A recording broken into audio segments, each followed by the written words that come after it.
Bonjour à tous. Alors, ici, un petit exercice sur la continuité des fonctions et le théorème des valeurs intermédiaires. Alors, on a une fonction qui a x associe g de x est égal à 2x cube plus x carré moins 1. Donc, une fonction du troisième degré. Son domaine de définition, c'est moins l'infini plus l'infini. C'est une fonction polynomiale.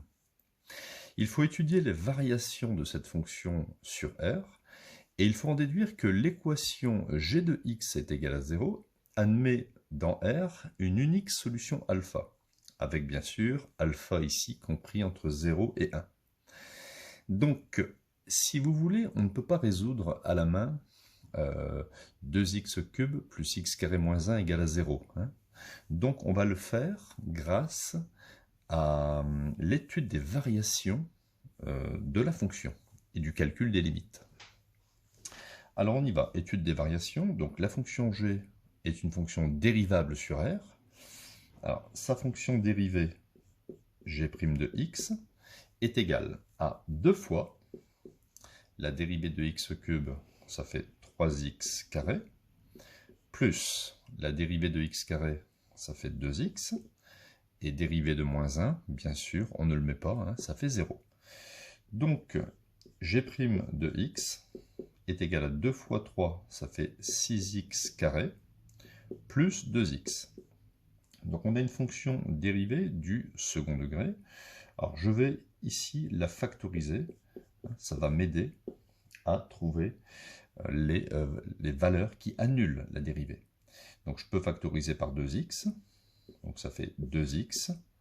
Facteur, pour retrouver 6x carré, ça fait 3x. 2x fois 3x, ça fait 6x carré. Et plus 1. 2x fois 1, ça fait 2x.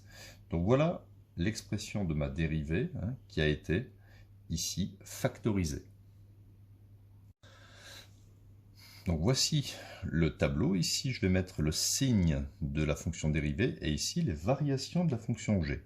Alors, la dérivée, je vais regarder quand est-ce que la fonction dérivée s'annule. Donc, ça équivaut à 2x facteur de 3x plus 1 est égal à 0. Et un produit de facteurs est nul si l'un ou moins des facteurs est nul. Donc, soit 2x est égal à 0, auquel cas x est égal à 0 sur 2, c'est-à-dire 0. Deuxième cas, soit 3x plus 1 est égal à 0, ce qui fait 3x est égal à moins 1, et donc, si je divise par 3, x est égal à moins 1 tiers. Ainsi, la dérivée, la fonction dérivée s'annule en moins 1 tiers et 0. Bon, voilà ce que j'ai fait pour l'instant. Alors, on pouvait aussi très bien ne pas ici factoriser la dérivée, et on aurait eu une dérivée du second degré et faire le discriminant delta et calculer x1 et x2. Vous auriez retrouvé de toute façon x1 égale moins 1 tiers et 0. Mais c'était plus facile ici de factoriser la dérivée, parce qu'il n'y avait pas le petit c, pour se ramener à une équation produit nul. Vous voyez, équation produit nul. Un produit de facteurs est nul si l'un des facteurs est nul. Voilà. Donc maintenant, au niveau des signes, entre les zéros, je mets ici l'opposé du signe de A. Rappelez-vous, si je réécris ici la dérivée faisait 6x carré plus 2x. Petit a, il vaut 6. Donc comme petit a vaut 6, l'opposé du signe de A, c'est moins. On met toujours l'opposé du signe de A entre les zéros. Ici, ça fera plus, plus. Quand la dérivée est positive, la fonction g est croissante. Quand la dérivée est négative, la fonction g décroît. Et ici, la fonction g croît.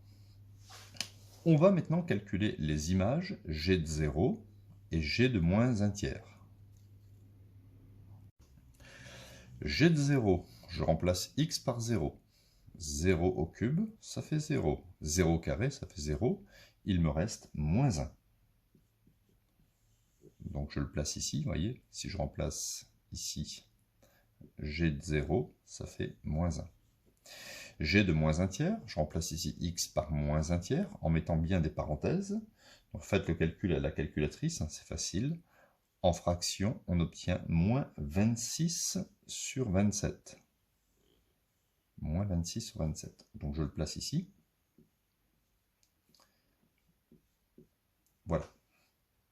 Maintenant, il me reste à faire les limites. Alors, la limite en plus l'infini. Donc, limite de la fonction g lorsque x tend vers plus l'infini. Alors, c'est une fonction polynomiale. Je vais retenir le terme de plus haut degré. Ça sera équivalent à la limite de 2x cube lorsque x tend vers plus l'infini. Plus l'infini au cube, on sait que plus l'infini au cube, ça fait plus l'infini. Donc 2 fois plus l'infini, ça fait plus l'infini. Donc ici, j'obtiens plus l'infini. Maintenant, la limite de ma fonction g lorsque x tend vers moins l'infini. C'est le même raisonnement. Je retiens le terme de plus haut degré.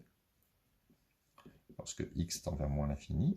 Moins l'infini au cube, alors je sais que moins l'infini au cube me donne moins l'infini. Et 2 fois moins l'infini, ça fait moins l'infini. Voilà. Donc voilà les variations de la fonction g hein, qui ont été totalement déterminées. La fonction g est croissante sur l'intervalle moins l'infini, moins 1 tiers, union 0 plus l'infini. Et la fonction g décroît sur l'intervalle moins 1 tiers, 0. Alors, maintenant, rappelez-vous, il fallait que l'on résolve l'équation g de x égale à 0 en s'aidant du tableau de variation. On va regarder ici quand est-ce que la fonction g passe par 0. Donc là, la fonction g, elle vaut moins l'infini, elle est négative. Elle est croissante, mais elle reste toujours négative. Elle redescend, elle reste négative. Et là, la fonction g, c'est assez simple. Elle passe d'un négatif à un positif. La fonction g passe donc forcément par 0, hein, ici. La fonction g passe forcément par 0 pour une certaine valeur de x que j'appelle alpha. Donc hein, vous regardez simplement quand est-ce que g passe par 0. Maintenant, il va falloir écrire un petit peu la justification. Hein. Alors, on va l'écrire comme ça. On va l'écrire tout doucement. Donc on va dire la fonction g, donc premier petit point, la fonction g est continue et c'est une fonction qui est croissante sur l'intervalle, alors ça c'est l'intervalle de départ, hein, on va mettre sur l'intervalle 0 plus l'infini. Voilà. Première chose à dire. G, c'est une fonction continue et croissante sur l'intervalle 0 plus l'infini. Ensuite, on peut dire que l'image de l'intervalle 0 plus l'infini par la fonction g, l'image de cet intervalle, c'est cet intervalle. Ça, c'est l'intervalle image, c'est-à-dire moins 1 plus l'infini. Toute valeur de x que vous prenez dans l'intervalle de départ, 0 plus l'infini, aura une seule image dans moins 1 plus l'infini. C'est ça que ça veut dire. Or, la valeur 0 appartient à l'intervalle image moins 1 plus l'infini. Donc, on va dire que 0 admet un unique antécédent, alpha. D'accord ? 0 admet un unique antécédent alpha bien sûr, dans l'intervalle de départ, 0 plus l'infini, tel que g de alpha égale à 0. Voilà. Hein, c'est quelque chose qu'il faut à chaque fois écrire quand on a à résoudre, à faire ce genre de problème pour justifier hein, de l'existence de alpha. Donc, je répète, g est croissante et continue sur l'intervalle 0 plus l'infini. L'image de l'intervalle de départ 0 plus l'infini, c'est l'intervalle image moins 1 plus l'infini. Or, 0 appartient à l'intervalle image moins 1 plus l'infini. Donc 0 admet un unique antécédent alpha qui appartient à l'intervalle de départ 0 plus l'infini, tel que G2 alpha égale à 0. Alors maintenant, on va essayer de trouver un encadrement de alpha. Donc, montrons que alpha est compris entre 0 et 1. Vous voyez, entre 0 et une valeur 1 ici. Donc, on avait calculé tout à l'heure, G de 0, c'est moins 1. Et ici, si je calcule G de 1, il faudra que G de 1 soit positif. Alors, on calcule G de 1, ce n'est pas très dur, on remplace x par 1. Donc 2 fois 1 au cube plus 1 au carré moins 1. 1 au cube, ça fait 1, donc ça fait 2. 1 au carré, ça fait 1, ça fait 3. Moins 1, ça fait 2. Donc vous voyez, G de 0, ça fait moins 1. Et si je place ici la valeur x égale 1, son image, ça fait 2. Donc vous voyez bien que forcément, 0 est compris entre moins 1 et 2, alpha va être compris entre 0 et 1. Voilà, donc on va faire la petite justification comme ça. On a trouvé que G de 0 qui valait moins 1 est plus petit que G de alpha qui vaut 0, qui est plus petit que G de 1. Étant donné que la fonction G est croissante, on peut donc écrire, on peut réécrire sans mettre les G, 0 inférieur à alpha inférieur à 1. D'accord? Il faut le présenter comme ça. Regardez, ça c'est G de 0, plus petit que G de alpha, qui lui-même est plus petit que G de 1. Étant donné que la fonction G est croissante, alors 0 inférieur à alpha inférieur à 1. Donc voilà, c'est un exercice très classique où il faut étudier les variations d'une fonction G et résoudre l'équation G de x égale à 0 en utilisant le théorème des valeurs intermédiaires.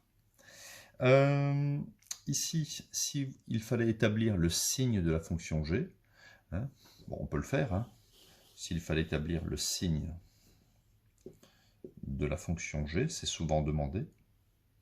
Donc, x, de façon générale, varie entre moins l'infini et plus l'infini.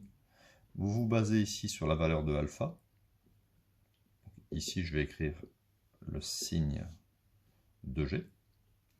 Donc, G de alpha, ça fait 0.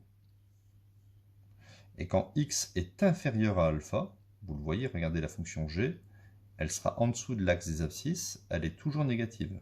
Négative, négative, négative, jusqu'ici. Voilà. Et pour des valeurs de x supérieures à alpha, G repasse au-dessus de 0. Donc elle sera positive. Donc voilà l'établissement du signe de la fonction G à partir des variations de la fonction G et de la connaissance de ce que G de alpha égale à 0.